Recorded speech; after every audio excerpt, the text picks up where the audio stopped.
Hi, I'm Michael Essenburg. I serve with Christian Reformed World Missions in Tokyo, Japan. And I'd like to thank you, a missions advocate, for all you're doing to promote the cause of Christ around the world. In this short video, what I'd like to do is update you on the support raising model that World Missions is now using. My parents went to Japan in 1959. And when they went to Japan, they needed support.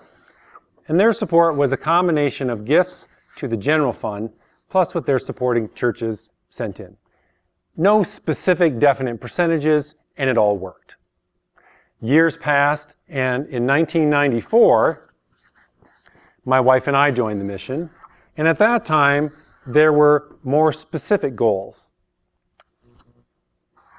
We were asked to raise 50%, and the general fund was going to cover 50%. This was great.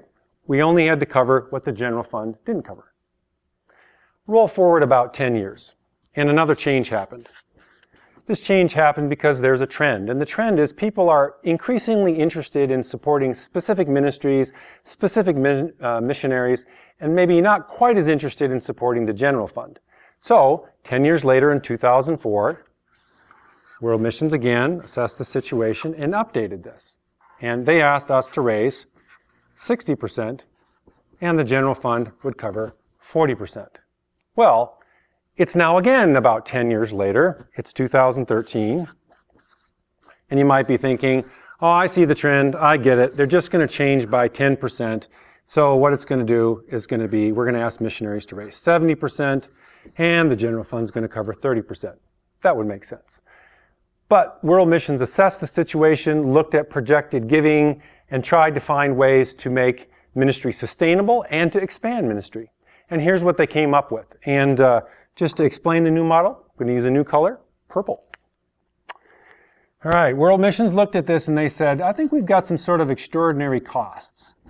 Things like sending new families to the field. Things like making it more possible for young families with kids to be there covering their education expenses. It set aside some funds. Does every missionary get these funds equally? No, because not everybody has the same extraordinary expenses. Well, then as you can see, this wouldn't cover everything. So, what do we do with the remaining amount? Somehow it's got to be raised between the missionary raising support and the general fund. Sort of to keep it simple and to make the percentages equal 100, World Missions said, okay, 10% will be covered by the general fund, and the remaining 90% is what you're going to have to raise. Yep, it's a shift. Yep, it'll be a bit of work for missionaries to do this, but this kind of model will move ministry forward and allow for more and more families to serve around the world. So, what might you expect? You might expect missionaries that are supported by your church to be contacting you about helping them reach this new goal, 90%.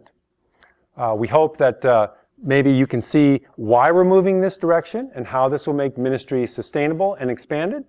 And I'd like to thank you again as a missions advocate for promoting the cause of Christ around the world.